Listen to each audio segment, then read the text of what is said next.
Par exemple, le parcours d'un Jacques Rabémananzar, par exemple. Jacques Rabé-Mlanzar, qui pour moi reste un frère, pour des raisons personnelles, je ne sais pas ce qui s'est passé, nous ne sommes plus vus. Mais euh, oui, le parcours de Rabbi Mlanzar euh, est assez curieux, euh, pose des questions, pose des problèmes, parce que Rabbi Mlanzar est arrivé ici comme fonctionnaire malgache, sûrement un écrivain-interprète, n'est-ce pas? Mhm. Euh, et employé au ministère des colonies. Je ne sais pas s'il a été employé en tant que sujet malgache ou en tant que citoyen français, je n'en sais rien. Mhm. Mais toujours est-il qu'à Bemonanja, lorsque il y a eu ce grand mouvement de libération à Madagascar en 1945-1946, mouvement de libération qui s'est traduit par l'élection comme député à l'Assemblée nationale de, de deux personnalités, deux médecins euh, nationalistes, dans la grande tradition nationaliste de la VVS. Mhm. Euh, donc je vais parler de Ravwang et de Mhm. Rasset. Mhm. Rabbi Manja a rejoint ce mouvement de libération et a été aux côtés de Raymond William Rabbi Manja, le fondateur du mouvement démocratique de la rénovation malgache, le MDRM. Mhm. Et il se trouve que Rabbi Mnanjar, On- Rabbi Mnanjar est resté conservateur, marqué qu'il le veuille ou non par un catholicisme euh, d'où il est issu. Mais je crois que Rabbi Mnanjar, euh, une fois qu'il a été désigné comme candidat à la députation et qu'il a constitué le trio euh, Avec recette. avec Rasset, le trio Rabbi Melanjar, Ravwang et Rasset, il s'est inscrit vraiment dans la ligne nationaliste. Mhm. Et d'ailleurs, il a payé de sa personne Mhm. parce que au terme du fameux procès de Tananarive de 1948, procès du MTRM, c'est vrai, il a échappé à la condamnation à mort. Il était condamné à la prison à perpétuité. Mhm. Il a payé, hein. Il a quand même passé un bon nombre d'années à la prison des Baumettes. Mhm. Et c'est à sa sortie de prison des Baumettes que nous sommes vus la première fois. Je me C'était en souviens quelle toujours, année? ça doit être en 1957. Mhm. En 57. Et depuis l'époque, donc, nous sommes donné rendez-vous. Je suis toujours à la place de l'Odéron. Et, à partir de ce moment, nous étions vraiment de vrais amis très très proches, n'est-ce pas? Moi, je lui avais dit de ne pas faire partie du gouvernement de Tsiranana. Mhm. Euh, je lui ai dit que c'était un gouvernement écologiste, mais et je l'ai dit aussi, j'ai dit aussi Ravwang. Mais je me souviens ce que Ravwang m'a dit, hein, euh, cette indépendance, euh, euh, Octroyé. même si elle est octroyée, eh bien, euh, jamais, au grand jamais, nous aurions pensé, pendant notre lutte contre le communisme, qu'on obtiendrait un tel statut. Voilà ce qu'il m'a dit. Il m'a dit, il faut arranger ça de l'intérieur. Et alors, il m'avait proposé à l'époque, moi, j'aimerais bien que nous fondions un vrai parti, n'est-ce pas, qui puisse, au sein de la coalition gouvernementale que Cyril avait constitué une espèce un parti un peu d'opposition, qui soit véritablement un parti dans la tradition nationaliste, c'est-à-dire nationaliste, c'est pour la justice et pour la liberté, quoi, comme tous les nationalismes coloniaux, Mhm. qui diffèrent des nationalismes européens. Les nationalismes européens sont, comme on le voit avec Le Pen, hein, Mhm. De vraiment rupture. exclusifs et sectaires, alors que le nationalisme colonial est plein de respect pour l'homme. Et le colonialisme colonial est plein de compréhension, plein de sympathie, D'ouverture. oui, oui, de vertu. Le mot, le mot m'a échappé, ça me reviendra, mais la, le régime colonial, comme je viens de le dire, était pris avant tout de justice sociale Mhm. et de liberté. C'est-à-dire respectueux des droits de l'homme. Un, c'est c'est un mouvement Humaniste. très humaniste, oui. Mhm. Facette. Et il était aussi, il était peut-être plus Racette était le plus radical. radical. Mhm. Racette était le plus radical parce que Racette a toujours eu des relations euh, plus ou moins lointaines avec le Parti communiste. Mhm. Mhm. Euh, Racette est un peu impulsif. Moi, je connais bien, je les connais très bien les trois. Moi, j'ai vécu Mhm. avec eux mais Mhm. pendant Mhm. longtemps, pendant le temps de leur exil. Quand ils étaient sortis de prison donc en 57, je les voyais, j'étais auprès d'eux pendant des semaines. Je me rendais auprès d'eux. Je les connais très bien, n'est-ce pas? Mais euh, Racette, euh, il est plutôt, même pour les solutions violentes du Racette, hein, Mhm. Mhm. si on peut le dire maintenant, hein, alors que Ravouang a toujours cherché la voie pacifique, la voie légale. Il était très légaliste, Ravouang. Mhm. Rabbi Monanjar, il y a des deux, parce que au cours de sa campagne de 1946, qui devait aboutir à son élection, il a tenu des discours assez violents, n'est-ce Mhm. pas? Ce qui Mhm. a surpris ceux qui disaient, mais comment? Mais c'est quand même un protégé de la France. Il est arrivé en France parce que c'était un enfant chéri, hein, de la mère patrie. Mais je crois que Rabbi Benajar exprime un nationalisme, euh, je dirais pas moi, un nationalisme d'intellectuel, n'est-ce pas? Je Mhm. ne pense pas je pense pas qu'il soit modéré, Rabbi Benajar, mais mais il est, il est réaliste, certes. Mais moi, je le classe parmi les porteurs donc, de cet idéal du nationalisme malgache, n'est-ce pas, qui remonte donc dans des années déjà, qui remonte aux années 30 peut-être. ah, même bien Bien avant de la avant. VFS. Bon, dès le lendemain de l'occupation française, il y a eu ce réveil, ces sursauts nationalistes. Alors, on voit que périodiquement, dans l'histoire de Madagascar, hein, il y a eu les Menalab, ça c'est Mhm. par la violence. Ensuite, la Vivier, par par la voie culturelle. Hmm.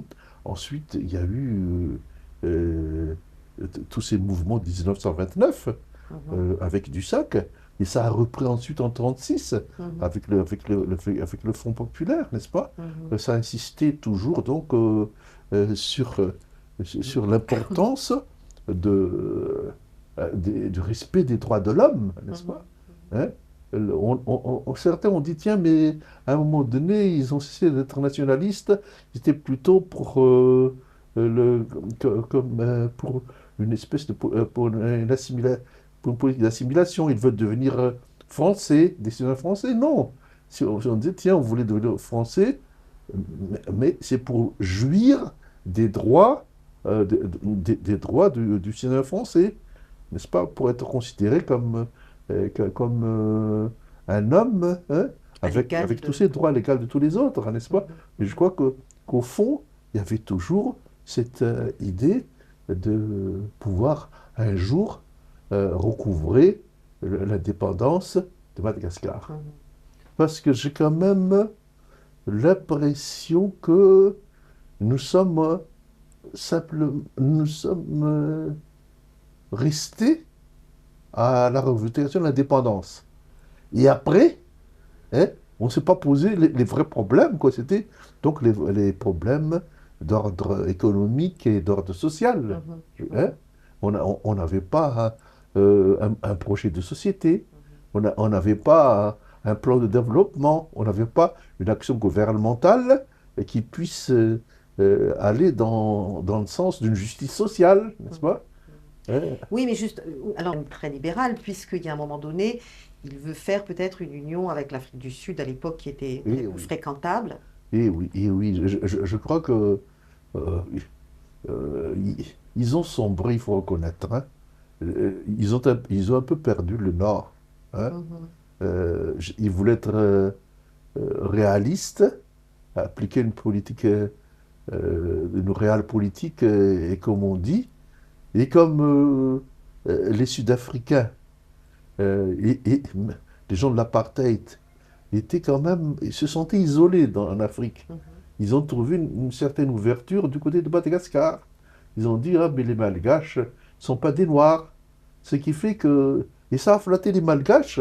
Et les Malgaches qui se rendaient à l'époque en Afrique du Sud échappaient aux règles de l'apartheid. Qui Car, était l'ambassadeur en Afrique du Sud à cette époque? Excuse-moi de t'interrompre. non, mais à cette Je m'en époque, souviens pas. je ne pense pas qu'il y ait des relations diplomatiques entre l'Afrique du Sud et Madagascar. Non, Madagascar n'aurait jamais osé à Oui, l'époque établir de relations diplomatiques avec avec le l'Afrique du régime de Sud. l'apartheid. Mais les Africains du Sud, à titre individuel, ils se rendaient, ils se ren- beaucoup se rendaient à Madagascar, ils se sentaient à l'aise. Moi, j'ai rencontré comme ça j'ai dit, c'est pas possible. Ça, ce sont les racistes de l'Afrique du Sud qui se comportent comme ça parce qu'ils ne considéraient pas comme des Noirs. La, et les Malgaches qui se rendaient en Afrique du Sud portaient des badges en disant, montrant qu'ils étaient malgaches. Donc là, tu es d'accord pour dire qu'il y avait une dérive qu'il fallait Ah dénoncer à oui, ce ah oui, ah moment-là. oui, il y Oui. avait une dérive. Et il y avait, il y avait une dérive. Je- Et vous vous êtes retrouvé justement, donc papa s'est inscrit dans cette opposition finalement, une oui, opposition où un projet de société devait être offert, où on réfléchissait, oui, parce qu'à ce moment-là, il me semble qu'il y a une véritable émulation intellectuelle, une véritable réflexion qui est menée il par y a eu les une intellectuels réflexion. Et malgaches. oui, il y a eu une réflexion. Et je crois que parmi ceux-là, c'est Manandafi. Hein, Mhm, le Momunzadzon faisait aussi son apparition, n'est-ce pas? mhm, Il était côté intellectuels. Hein. Oui, le noyau donc d'opposition se trouvait autour de Mounzadzon. Mounzadzon, mhm, qui était un ancien du MDRM, mhm, qui était resté très ami avec Rabbi Mananjar. Bien que Rabbi Mananjar et Ravouang étaient au gouvernement, mais il y avait des liens qui les unissaient parce qu'ils étaient ensemble en prison, n'est-ce pas? mhm, mhm, Ils avaient fait le bagne de Nushivak ou du Nord, n'est-ce pas? Mais là, à l'époque, c'est Munzadzon euh, qui, euh, qui était le symbole, du nationalisme malgache. Mhm. Et il y a eu tout ce mouvement, finalement, euh, euh, qui a abouti au 13 mai 1973, Mhm. n'est-ce pas? Et au départ de 72, Tsiranana, 72, non?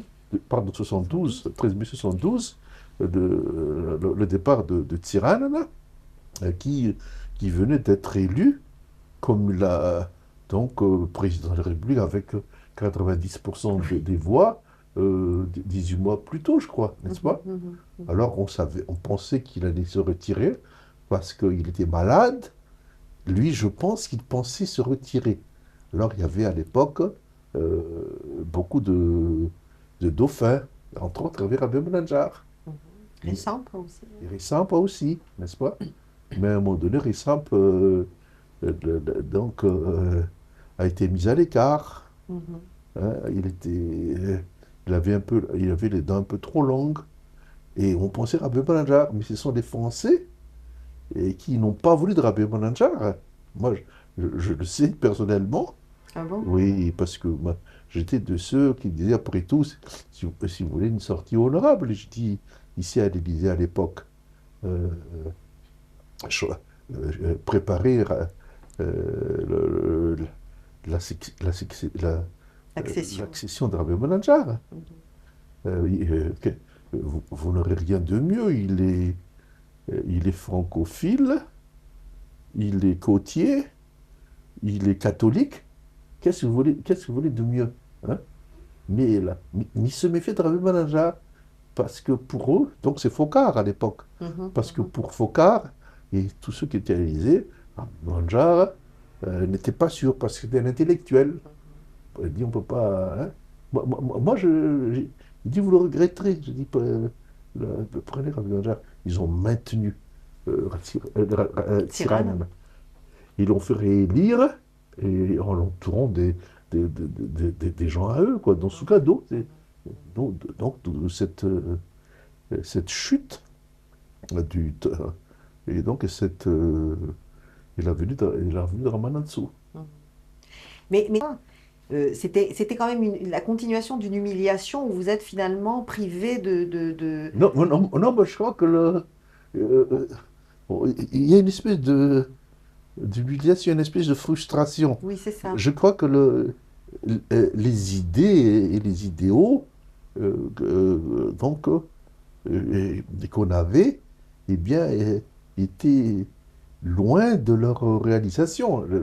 Je crois je crois que c'est ça. Hein. Mhm. Et là, et d'autant plus qu'à l'époque, euh, il y, a- il y avait véritablement plus euh, d'opposition. Le chef de l'opposition, à l'époque, c'était le pasteur Richard André Manzato, Mhm. président de la KFM. Mhm. Et la KFM, à un moment donné, se présentait comme une espèce d'opposition de Sa Majesté, n'est-ce pas? Mhm. Il a Conforter un peu exactement, Tirana. oui, Oui. oui, oui, oui. Et même à un moment donné, je me souviens toujours que ils étaient à la recherche d'une entente. Il m'en avait parlé en disant, mais Le pasteur? oui, le pasteur, pourquoi m'a-t-il dit une fois, moi j'étais de la KFM à l'époque, Mhm. et je suis Comme un des beaucoup, fondateurs de comme la beaucoup. KFM. Oui. Hein. Nous sommes fondateurs de la KFM. Papa aussi Oui, était. nous étions à la KFM au congrès de Tamatave Mhm. de 1958, si j'ai bonne mémoire. Oui, nous étions Mhm. fondateurs. Mais euh,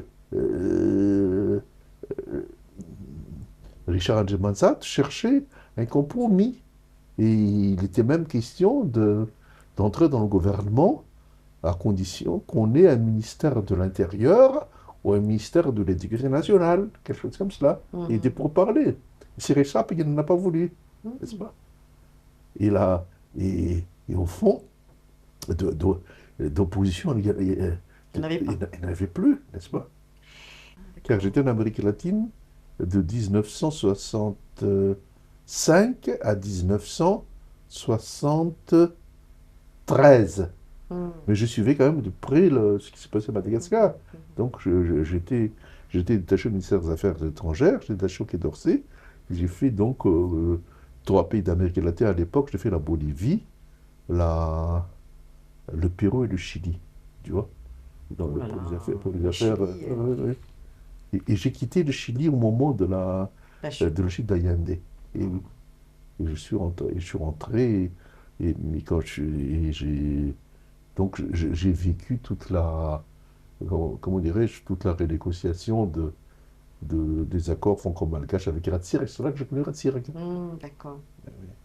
Et alors donc, Tirana tombe, en 72. Et que se passe-t-il à ce moment-là, exactement? Donc à ce moment-là, euh, euh, le- Ramanantsoa a joué la carte nationaliste. Mhm. Lui qu'on croyait être un assimilé à 100%, il a commencé à prononcer des discours en malgache, virulents, anti-français, ce qui a surpris donc beaucoup de monde, n'est-ce pas? Mhm. Mais la France est derrière quelque chose à ce moment-là ou non? Oui, oui, oui. Non, non, la France, donc le. Ouais, oh, c'est C'est compliqué. c'est accidentel. Moi, il faudrait refaire l'histoire de la venue, de l'accession au pouvoir de Ramanantsoa. Oui, ça, on a dit que c'est Tirane qui a fait appel à lui. Et donc, euh, je crois que la France y est pour quelque chose. Mais euh, face à Ramanantsoa, les nationalistes, les intellectuels, ils étaient divisés. Il y a ceux qui ont dit, bon, ça va, on marche avec lui. Et les autres, surtout au sein de l'AOM, les jeunes de l'AOM ont dit non, non, non, c'est un gouvernement qui a été mis en place, c'est un gouvernement militaire, hein. Nous n'en voulons pas, Mhm. n'est-ce pas?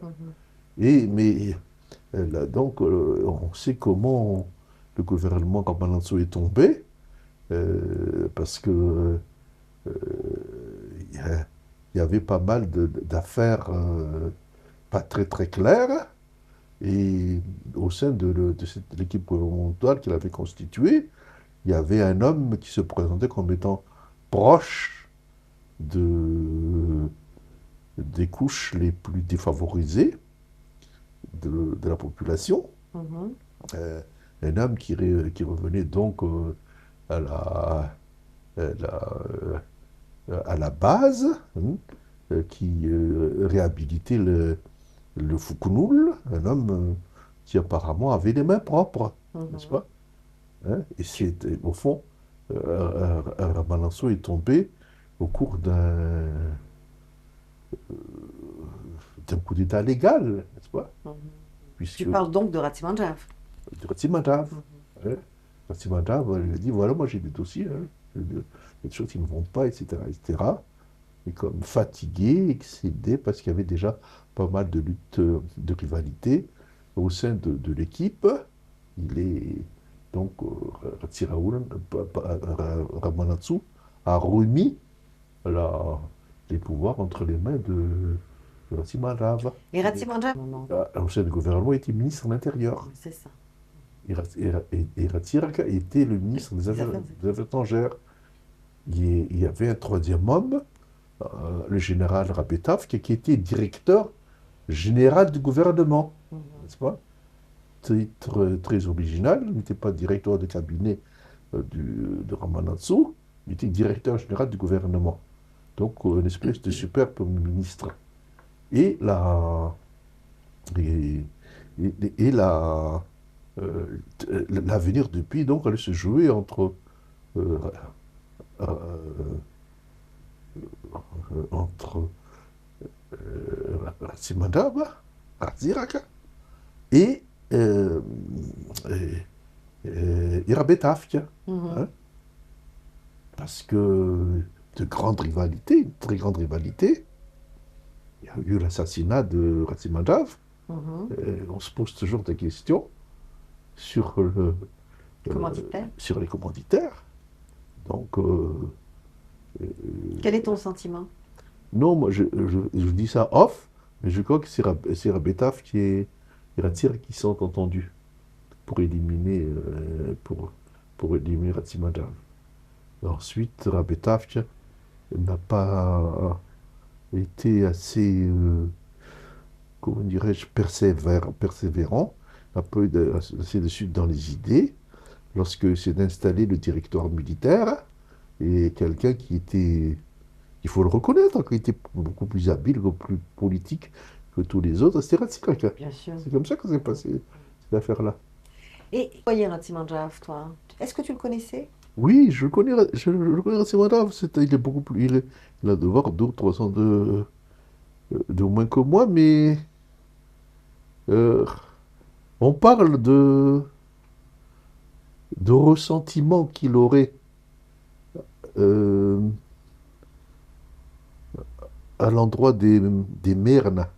Mais il était lui-même maire, non? Non, mais les Mernes, il vient de Moumalaja. Mhm. Mais en Moumalaja, il n'appartient pas à C'est un l'aristocratie, rime.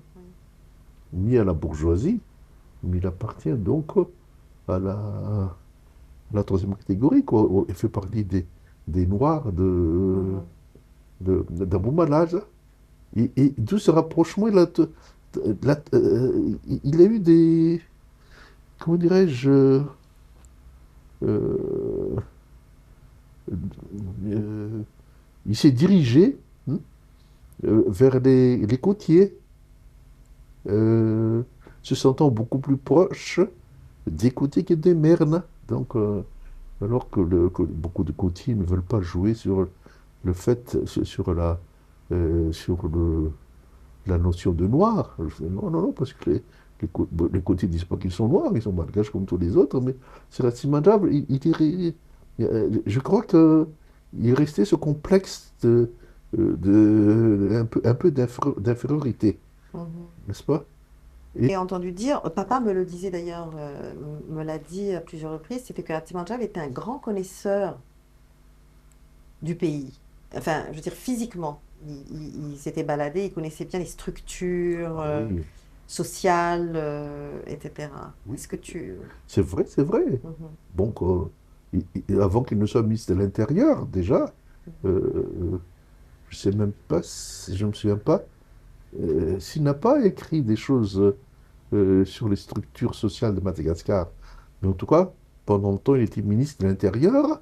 Il a encore approfondi ses connaissances donc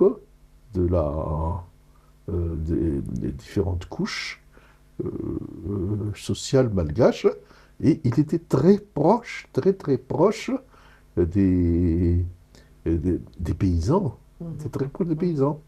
Parce que là, il disait que les paysans n'ont jamais été payés en retour de tous leurs efforts, de tous leurs sacrifices, hein, et que la, et qu'il était temps de s'occuper davantage d'eux, quoi. C'est lui qui il a eu l'idée de réformes agraires et autres. mhm. C'est pas, il est allé très très loin.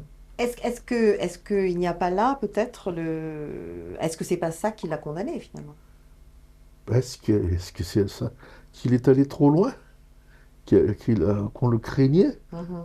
Moi, je sais pas, moi. Est-ce que c'est une... Bon, est-ce qu'il y a des rivalités entre eux, entre les militaires, pour la prise du pouvoir? Ou bien, Est-ce qu'il a fait peur? est-ce qu'il a fait peur? Parce que même auprès des siens, c'est ça. Alors ça, c'est très curieux d'entendre. Ça m'a surpris d'ailleurs. Euh, que les gens qui appartiennent à qui a les mêmes origines, disons, ethniques que lui, euh, disaient, mais il est fou, hein, euh, d'occuper un poste aussi important, d'être à la tête de Madagascar, parce que ce ne sont pas les gens de notre ethnie qui sont appelés à être, De à- notre caste, on oui, de dirait même. notre caste, oui, hein, qui, qui ont vocation à être à la tête de l'État, n'est-ce pas? Est-ce qu'il y a pas là, finalement, fondamentalement, quelque chose qui reste un petit peu, je dirais, non résolu dans toute cette affaire, Oui, peut-être? oui, oui, oui, oui, oui. Non, mais Hein. là, mais chez nous, là, enfin, les mentalités sont telles, quoi. Hein. Difficiles, difficiles. Hein. Même dans la mentalité de ceux qui sont de sa caste, hein, tellement difficile de, d'extirper cette idée que, bon, il n'y a pas d'histoire de caste, on est malgache comme tout le monde. Hein. Mhm. Et qu'on peut avoir des responsabilités. Mais ça se trouve même ça se trouvait dans les églises à un moment donné. Dans Mhm. certaines églises protestantes, eh bien, ce n'étaient pas les gens de cette caste-là euh, qui se proposaient à devenir responsables, diacres ou autres. Hein. Il y a même, comment dirais-je, même maintenant, et tout récemment encore, à Tananarive, euh, avait été désigné comme candidat un, un- un poste à une chaire pastorale importante de Tananarive. On a appris hein, qu'il n'était ni Ouve ni Andrina. Hein. Donc, barrage, hein, il a dû quitter. Il a dû quitter. Il n'a même pas eu l'appui, je crois, de ceux qui étaient supposés être de la même caste que lui. Mhm. Est-ce que c'est donc aussi quelque chose qui mine un petit peu, enfin maintenant, parce que peut-être que dans les années où vous Non, non, militiez, non, mais moi je crois que c'était là, quelque chose de très différent, mais il y a quand même quelque chose qui est sous-jacent dans la société malgache qui est non résolu, je crois peut-être. que non pas, je crois que la jeunesse qui monte, non, je crois que ça tend à disparaître. Est-ce que aussi quelque chose n'a pas joué, peut-être politiquement, contre Ratzimanjab dans le fait qu'il a participé à cette répression en 71 dans le Sud? Oui, oui, Et que ça l'a marqué un petit peu aussi, ça a brouillé son image oui, politique. oui, Je veux dire, auprès des intellectuels, je ne oui, parle pas de, oui, auprès de certains oui, oui, oui, intellectuels. oui, oui, oui, et je crois que qu'il s'est racheté un peu là-dessus. Je Mhm, sais qu'il y a eu quand il était au pouvoir, parmi les intellectuels, bon, mais c'est mes nièces qui ont été appréhendées, n'est-ce pas, qui ont passé 3 ou 4 mois, hein, parce que considérés comme hostiles au régime et tout cela. au régime. Ramanatsu. Mhm, Et, et Ratzimanov, qui était ministre de l'Intérieur à l'époque, n'a pas hésité à emprisonner les 2 sœurs, mhm, n'est-ce pas? mhm, Parce qu'elle faisait partie sûrement de ces intellectuels qui n'étaient pas d'accord avec. mhm, mhm. Oui, enfin, c'est quelque chose de difficile. Et donc, difficile. Et donc, bon, Alors, donc, vous vous êtes vu quand papa était en France, et qu'il oui, était à Paris, toi, à on se 8. rencontrait. Mais là, je crois quand même que, à un moment donné, Euh, il y a eu une entente totale entre. Il était la main dans la main. Euh, comment dirais-je, Charles et Attirak. Hein. Enfin, ils ne se connaissaient pas à Paris. Non, non, non, non.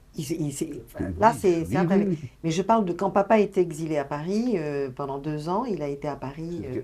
Mais tu étais à ce moment-là au Chili, donc tu devais Non, pas. non, Tu étais en Amérique latine. non, donc j'ai pas connu ça, mais tout ce que je sais, c'est que on l'a dit tout à l'heure d'ailleurs, hein, Mhm, mhm, euh, une bonne partie de l'idéologie et du programme hein, qui est inscrit mhm, hein, dans le livre rouge a été inspiré par Charles, n'est-ce mhm. pas?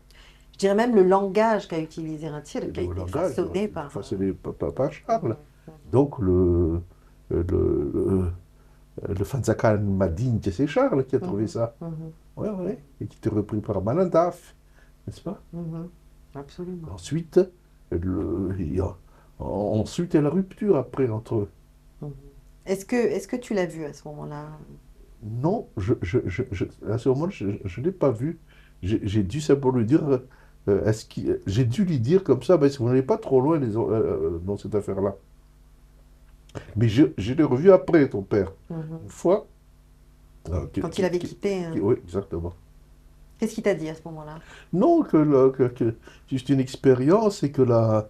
Non, il disait que c'est peut-être que c'est Ratsir qui n'était pas capable quoi, d'appliquer ce qu'il avait proposé, Mhm.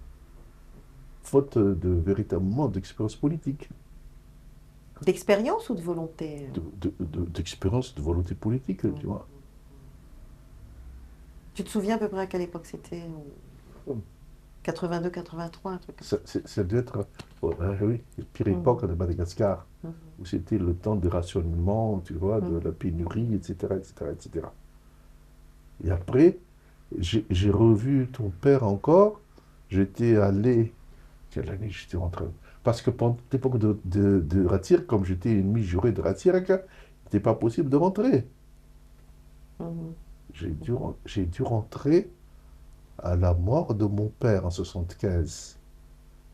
Ensuite, je ne pense pas être. Tu vois, un bout de temps, je n'étais pas rentré. Mhm. Mhm. En 60, oui, c'est ça.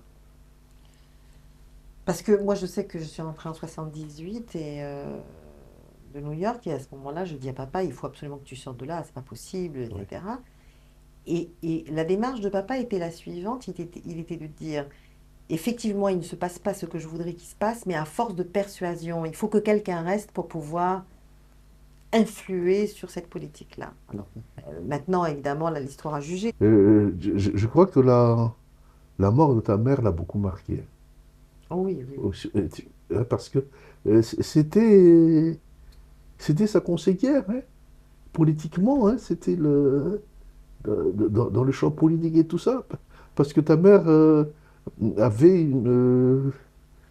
comment dirais-je, une formation reçue du parti, euh, donc une capacité d'analyse Mhm, que nous n'avions pas, nous, tu vois.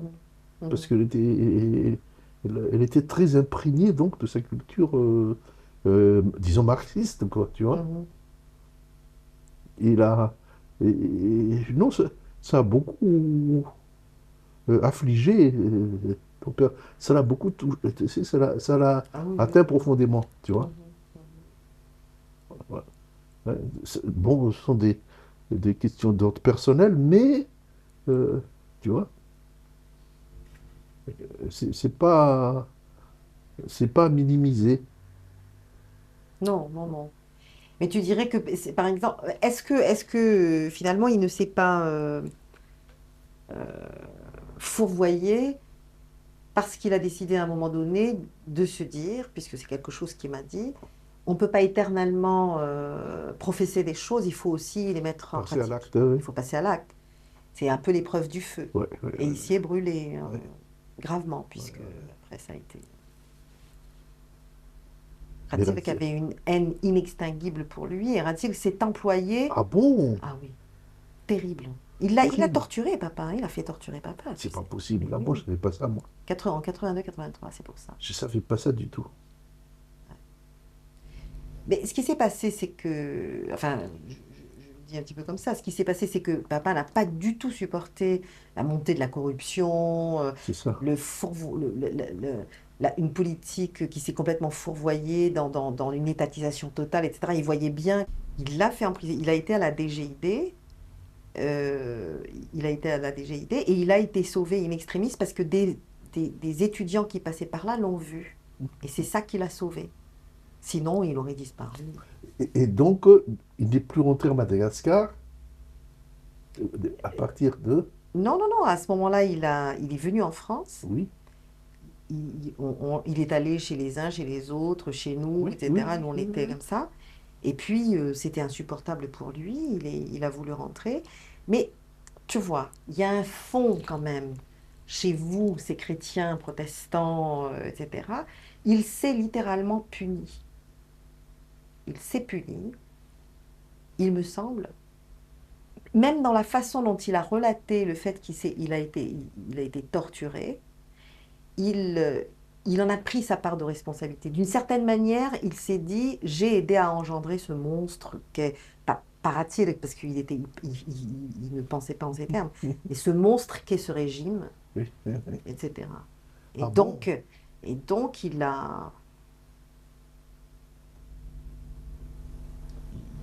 s'est puni. Oui, Il s'est oui. puni. Ouais. Il a Et fait c'est ses comme ça reproches. qu'il il a commencé à tomber dans la déchéance, quoi. Il est rentré à quelle époque après ça? Ah bah, il est venu en France, il venait nous voir régulièrement et puis il est rentré Axel, il est parce qu'il parti était en très malade 91. Et Charles est mort en quelle année? en 97. Il est mort en 97. Mais il était à ce moment-là très diminué, hein. Euh, bon, parce que, oui. Parce qu'à un moment donné, je me souviens que la maison, votre maison, était cambriolée tout le temps. Oui, oui, Et en Bretagne, là, oui. tu vois? Et qui habite la maison? Ben, on a quelqu'un qui la garde. Mais Charles, pour moi, est quand même resté toujours fidèle à son idéal de justice sociale, hein, Mhm. et de, et de liberté, de respect donc des droits de l'homme, quoi, je crois. Hein. Ah oui, Et oui, ça ne oui. peut, et ça, nous l'avons hérité, et qu'on ne veuille pas, hein, de nos valeurs protestantes, Mhm, mhm, tu vois. Hein, une compassion pour les pauvres, les nécessiteux, les petits, hein, et d'autre part, cet individualisme protestant, hein, mhm, que nous sommes les seuls maîtres après Dieu, quoi, et que nous décidons de notre avenir, de notre destinée, euh, que nul ne pourra nous empêcher euh, de penser selon notre conscience. Tu mhm, comprends? Et ça, je crois que ça, c'est la marque du protestantisme, hein, mhm, donc opposé à cette formation catholique, quoi, cette culture catholique. Donc, c'est la, c'est quand même c'est l'autorité, c'est la hiérarchie, c'est le magistère romain, etc. Tu vois, mhm, qui, qui finalement euh, laisse peu de place aux décisions, aux initiatives personnelles. mhm. Remarque, les choses ont changé depuis parce que il paraît que les catholicismes est en train de se protestantiser. Donc ça, je n'ai pas à faire. Et est-ce qu'aussi le protestantisme a eu une histoire particulière aussi à Parce que Madagascar? à Madagascar, s'il n'y avait pas le protestantisme, donc s'il n'y avait pas les cultes et les instructions religieuses, hein, qui se font dans la langue malgache, eh ben, si le protestantisme donc avait suivi c'est pas possible d'ailleurs, hein, la voie des catholiques, qui était pour l'assimilation, tout se passait donc en français, en latin, hein, au détriment de la langue nationale. Mhm, C'est pas le protestantisme. Hein, il y a belle lurette euh, que ce nationalisme aurait disparu. mhm, Parce que c'est cette mentalité protestante prédominante, quoi. N'est-ce pas? C'est ça. Puisque la plupart des chefs politiques, des leaders nationalistes, la- presque tous, ils sont d'origine protestante. oui, oui, oui, absolument. Ils sont d'origine protestante. Oui. Non, non, parce que le mouvement scout est né au sein du protestantisme. Hein. C'est beaucoup plus tard que les scouts catholiques les scouts catholiques sont arrivés. Mais au départ, c'était un certain monsieur Beck Beder Mhm, qui est arrivé, donc, et a ouvert le foyer de, de l'Union chrétienne des jeunes gens, et en même temps a créé les premières troupes d'éclaireurs. avec la première, la troupe 1 qui était donc dans Douala, la troupe 2 c'était les Anglicans, la troupe 3 c'était en Bouzatouf, etc. Les... Mais je crois que ce qu'a apporté le scoutisme, quoi, le scoutisme, c'est quand même, il ne faut pas oublier les origines protestantes du scoutisme, hein. C'est à, c'est donner le sens de la responsabilité. Et donc, le sens de la responsabilité, eh ben, ça ne peut que poser un certain nombre de problèmes, n'est-ce pas, d'ordre personnel, et vis-à-vis qu'on prête serment qu'on est fidèle à Dieu et à la patrie, par exemple, hein. Mhm. Et dès qu'on prononce la patrie, on me dit, mais quelle est ma patrie? Et c'est là que les chefs éclaireurs, hein, parce qu'ils étaient honnêtes, ils disent non, hein, c'est difficile à dire, mais notre patrie n'est pas la Gaule. Et nos ancêtres n'ont pas. Ce ne sont pas les Gaulois, hein. Et alors, c'était difficile, hein. Quand on est jeune, hein, on était déchirés, mais quoi, on nous dit de saluer le drapeau français. Hein, donc, il n'y a pas de drapeau malgache, mais c'est pas notre drapeau finalement, hein, Mhm. tout ça. Et ça ne peut que susciter des questionnements, n'est-ce pas?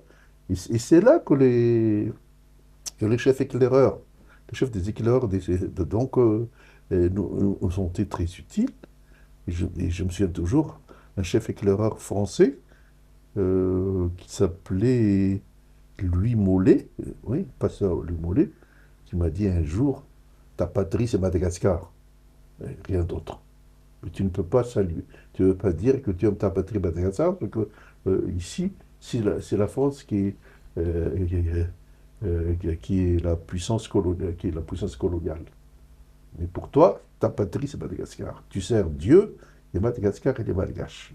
Le reste, ça vient après. Mhm.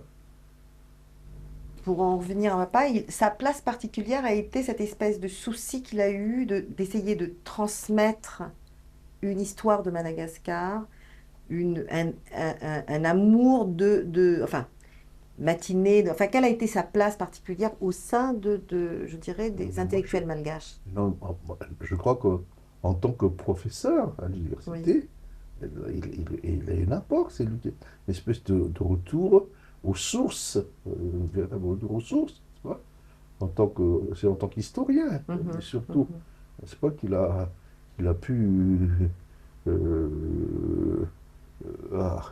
euh, avoir tout un fond, n'est-ce pas, qu'il a, euh, qui ont permis aux jeunes malgaches de retrouver leur histoire. mhm, Et je trouve que c'est important, et surtout la- la- leur histoire comme d'une nation, d'un peuple qui a, euh, qui a perdu son indépendance, sa souveraineté, et qui a vécu la- la- donc la domination coloniale, mhm, qui n'était pas tendre, hein, hein, mhm, et qui ne visait qu'une chose, il faut le dire, hein, faire des Malgaches des citoyens de seconde zone, jamais des simples, donc à- avec tous leurs droits, hein, mhm, hein, mhm. mais toujours des sujets, hein, sous la, euh, sous l'obédience Voilà. de la France, quoi. Voilà. Bon, Que après, il y a ce coup Ratsirak d'État, arrive, enfin, il y a le cette espèce Séménique de coup d'État, donc l'assassinat de. c'est Ratsirak, le directeur militaire, l'a désigné d'une façon très démocratique, si on peut dire, parce qu'un vote, il l'a emporté d'une voix Mhm, sur le gendarme Souza, n'est-ce mhm, pas? Et il a, Ratsiraka a joué aussitôt la carte ultranationaliste. Mhm. Est-ce qu'il n'y avait pas à ce moment-là, justement, est-ce que c'est pas comme ça qu'il a emporté l'adhésion? Il a porté l'adhésion comme cela parce que Oui. moi, donc, donc à cette époque-là, j'étais chargé par le général Ramonansou euh, de la préparation des négociations en vue des, de la révision des accords de coopération. Mhm. Donc, je ne rentre pas dans le détail. J'ai rencontré la première fois Ratsiraka dans le bureau de général Ramonansou, qui m'a fait appeler parce que j'étais donc de passage, n'est-ce pas? Il m'a dit, est-ce que vous ne voulez pas, compte tenu de votre expérience diplomatique, euh, nous aider à la préparation de la révision de ces accords? Et il nous a convoqués, Ratsirak et moi, il nous a demandé de nous entendre Mhm. pour collaborer Mhm. étroitement. Mhm. Et on était d'accord. Moi, j'étais d'accord. Ratsirak dit oui, oui, oui. Mais 2 heures après, Ratsirak me téléphone chez moi en me disant, ah, il faut qu'on se voit. Là, on me dit, moi, je ne suis pas d'accord. Vous travaillez pour le général Ramanantsou. Faites. Ça regarde vous et lui. Mais je ne me sens pas du tout concerné par. Je dis, mais comment il fallait le dire devant le général? Il fallait le dire. Je lui ai dit, écoutez, hein, voilà, tous les, toutes les dépêches que j'enverrai au général concernant la préparation, donc les commissions et autres, les sujets qu'il fallait aborder, eh bien, quand je serai à Paris, je vous enverrai une copie. Je ne suis pas obligé de le faire. Mais je le ferai. Alors là, Ratsir, elle dit, ah bon, alors, très bien, je vous remercie. Et là, et moi, j'ai accueilli Ratsir ici, c'était en janvier, en janvier 73. J'avais tout déjà préparé, les commissions et tout cela, n'est-ce pas? Et la Ratsir, elle s'est montrée d'une, comment dirais-je, d'une dureté, hein, d'une Intransigeance? d'une intransigeance vis-à-vis des Français, puisque il a dit, et j'ai dit, tiens, dans l'après-midi, nous sommes reçus au Quai d'Orsay pour un cocktail, pour une prise de contact. Il m'a répondu, vous prenez le téléphone, il m'a dit ça comme ça, et vous leur dites que nous n'irons pas. C'est à eux de venir à la, à l'ambassade. Mais je dis, tout était fait, tout un programme, on ne peut pas changer comme ça. Hein? Si, si, si, euh, dites-le lui, dites-le. Je me suis tourné vers Zafer. Dis, Zafer, tu étais là, on a préparé tout ça. Hein? Et si tu prends le téléphone, moi, je ne veux pas revenir sur des accords, sur un accord avec, avec la partie française. Alors finalement, j'ai dit, je prends le téléphone. Je ne sais plus comment le directeur de la cabinet là-bas, j'ai dit, écoutez, j'ai à côté de moi monsieur le ministre des Affaires étrangères, euh, le, il décline votre invitation, il souhaiterait que vous veniez. Alors, il a bien entendu, il dit, mais c'est une galéjade, a dit le type du Quai d'Orsay. Mais vous maintenez, hein? Alors on annule tout, a dit le. Hein? Et finalement, on raccroche, Ratsir qui n'a pas. Hein, il est allé, moi je ne suis pas allé. Tu vois, c'était les premiers. Moi je connais Ratsir, je connais comme ma Depuis le poche début. Ratsir. Mhm. Hein, et ben, c'est pour ça que j'ai continué un peu. Ensuite, je me suis retiré de tout ça. Mais Ratsir qui est rentré à Madagascar avec un véritable L'Oréal, c'est la Mhm. Mhm. nationaliste, celui qui défend à 100%, plus que 100%, donc les intérêts de Malgaches qui ne veulent pas être humiliés et qui tient tête aux colonisateurs français. Et il a été reçu d'une façon triomphale à Tananarive Mhm. quand il est rentré Mhm. donc en 1913, n'est-ce pas? Hmm. Et, et c'est dans la foulée qu'il a fait sa carrière, Mhm. quoi. Hein. Mhm. Et qu'il s'est, et qu'il- il est passé pour le, le- le- le nationaliste authentique, Mhm, c'est mhm, cela. mhm. Et il a emporté ensuite une espèce de référendum ou que sais-je en décembre 75. Mhm. Hein. Et donc, de là, il s'est installé tout le temps que nous connaissons. Mhm.